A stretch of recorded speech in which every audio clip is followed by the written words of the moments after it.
안녕하십니까, 유영석 목사입니다. 오늘 함께 나눌 말씀은 히브리서 11장 5절과 6절 말씀입니다. 자, 오늘 본문에는 믿음의 사람들 두 번째 인물, 에녹에 대한 이야기가 나옵니다. 자, 먼저 5절 6절을 읽어보고 시작을 하겠습니다. 믿음으로 에녹은 죽지 않고 하늘로 옮겨갔습니다. 하나님께서 그를 옮기셨으므로 우리는 그를 찾을 수 없었습니다. 옮겨가기 전에 그는 하나님을 기쁘게 해드렸다는 증언을 받은 것입니다. 믿음이 없이는 하나님을 기쁘게 해드릴 수 없습니다. 하나님께 나아가는 사람은 하나님이 계시다는 것과 하나님은 자기를 찾는 사람들에게 상을 주시는 분이시라는 것을 믿어야 합니다. 자, 우선 에녹이라는 사람이 누구인지부터 다시 한번 생각을 해보죠. 여러분, 에녹은 성경에서 엘리야와 함께 유일하게 죽음을 보지 않고 하늘나라로 옮겨간 인물이죠. 자, 그런데 어제 우리가 살펴본 4절에서 아벨은 가인에 의해서 돌에 맞아 죽었잖아요. 그런데 바로 그 다음 구절에 에녹이라고 하는 사람의 이야기를 이어가면서 그는 죽음을 보지 않고 천국에 들어갔다. 이런 이야기가 그냥 문자 그대로 읽으면 뭔가 이상한데 아벨은 뭔가 저주를 받아서 일찍 죽은 것 같고 에녹은 특별한 은혜, 축복을 받아서 죽음을 보지 않고 그 고통스럽고 두려운 그 죽음을 피해서 바로 영원한 생명의 하늘나라로 들어갔다. 뭔가 이 두 이야기가 상충되는 것 같은 그런 오해를 불러일으키기에 충분해 보입니다. 그런데 그런 뜻이 결코 아닙니다.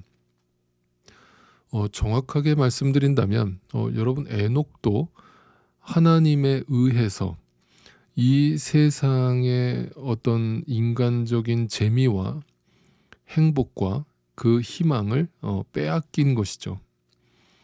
만약 이 세상이 목적이고 하나님이 우리를 지으신 목적이 단지 우리가 이 세상에서 행복하게 오래오래 사는 것이었다면 그를 하나님께서 데려가실 리가 없겠죠. 즉 하나님이 허락하신 그 믿음이 에녹에게 찾아오니까 이 세상에서 어떤 쾌락이나 내 기쁨이나 내 만족이나 어떤 재미를 느끼는 것이 의미가 없어진 것이고 그것을 하나님에 의해서 빼앗긴 것이죠. 즉 세상에서의 죽음을 의미하는 거예요. 그러니까 이 에녹 이야기는 어제 봤던 아벨의 이야기와 같은 맥락인 것입니다. 아벨과 에녹 둘 다 결국 이 세상에서 죽는 성도의 이야기를 하고 있는 것입니다.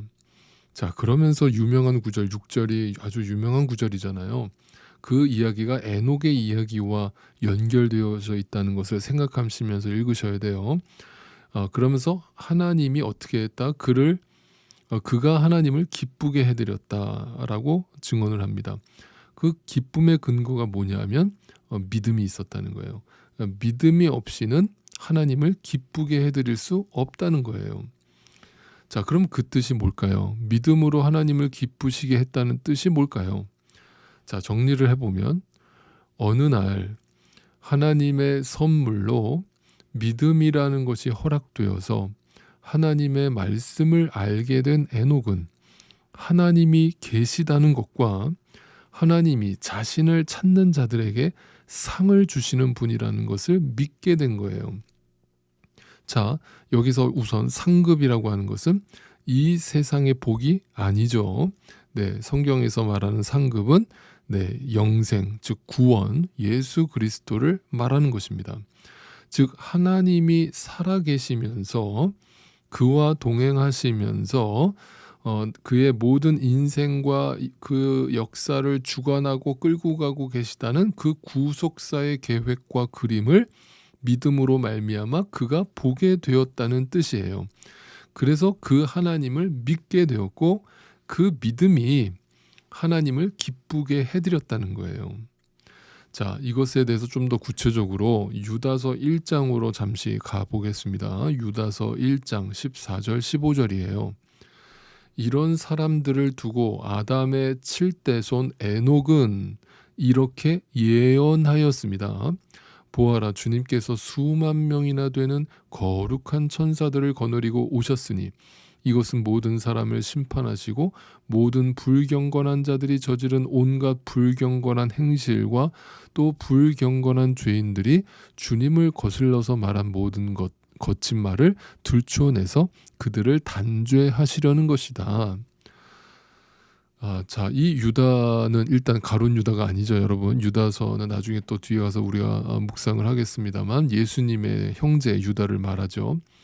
이 유다서에서 에녹을 어떻게 설명하고 있습니까? 그 에녹이 예언을 했다 이렇게 얘기하죠. 즉 에녹을 예언자로 인식을 하고 있는 거예요. 근데 그 예언의 내용이 뭐예요? 하나님이 이 세상을 심판하실 것이다 라는 예언을 담고 있죠. 자, 그러니까 믿음의 사람 에녹이 이 세상에서 어떻게 살았는가?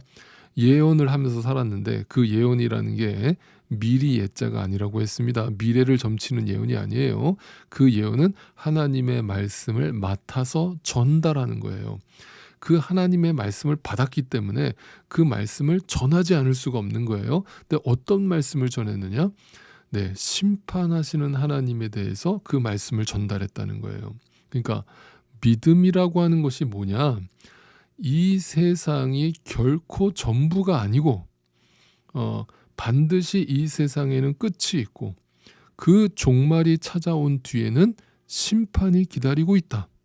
즉 믿음으로 에녹은 그 하나님이 계시다는 것과 그 하나님이 반드시 이 세상을 끝내시고 심판하실 것에 대한 것을 봤다라는 이야기가 되는 것이죠.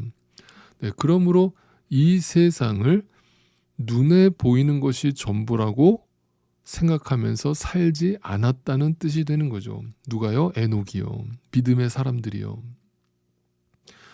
자, 하나님을 믿었기 때문에 심판을 믿었고, 즉 지금 내가 눈으로 보는 세상은 언젠가 다 사라질 것에 불과한 허상이고 그림자임을 날마다 믿음의 눈으로 보면서 이 땅을 살았다는 얘기가 되는 거예요. 그러니까 이 세상에서 더 이상 바랄 것이 있어요? 없어요? 없죠. 네, 없는 거예요. 그러니까 아벨이나 에녹이나 또 신약 성경의 사도 바울이나 또 수많은 믿음의 사람들이 전부 다 하나님이 허락하신 그 믿음을 갖게 되었을 때 다 그들의 입에서 나오는 고백이 뭐냐면 하나님 더 이상 바랄 것이 없습니다. 빨리 데려가 주세요 라는 고백이었어요. 네, 그게 믿음의 눈을 뜬 사람들의 한결같은 고백이었습니다. 그리고 하나님이 주시는 상급을 바라봤죠. 예수 그리스도를 바라봤습니다. 그분과 영원히 하나가 되어서 살아가는 것, 그것이 나에게 유일한 소망이고 행복이고 복이라는 것을 분명히 보면서 살았던 거예요. 이 믿음이 하나님을 기쁘시게 하는 믿음인 것입니다. 그런데 오늘도 우리는 자꾸 어떤 우리의 인간적인 행위나 종교적 행위가 하나님을 기쁘시게 할 거라고 자꾸 오해를 하고 착각을 하는 것이죠. 네, 결코 아닙니다, 여러분. 믿음은 결코 나에게 속한 것이 아니죠. 내 안에서 만들어내는 것이 아닙니다. 그 믿음이 하나님으로부터 온 것이기 때문에 네, 그 믿음은 절대 나의 어떤 의지나 열심이나 인간적 행위로 만들어낼 수 있는 것이 결코 아닙니다. 그것으로 하나님을 기쁘게 하는 것이 아니고 그것으로 하나님께 영광을 돌리는 것이 결코 아닙니다. 오늘도 분명히 잊지 마세요. 우리에게 정말 믿음이 주어졌다면 그 믿음이 우리로 하여금 어떻게 살게 하는가? 오늘도 이 인생과 역사에 대해서 계속해서 실망하고 거기에서 날마다 한 발 한 발 죽어가게 만든다는 것입니다. 죽으면서 결국 이 세상에서 하나님 나라로 옮겨가게 하는 것이 믿음인 거예요. 그것이 믿음의 삶인 것입니다. 그것이 바로 에녹의 삶이었던 것입니다. 네, 이 말씀을 또 오해로 받지는 마세요. 이제 진짜 믿게 되었으니까 이제 빨리빨리 죽으러 갑시다가 아닙니다. 그 믿음이 날마다 나를 부인하게 할 것이고 내가 왜 사는 것이며 무엇을 위해 사는 것이며 어디를 향해 가고 있는가를 그 믿음이 날마다 분명히 보여준다는 그런 뜻입니다. 네, 그 믿음이 하나님을 기쁘시게 하는 믿음인 것입니다.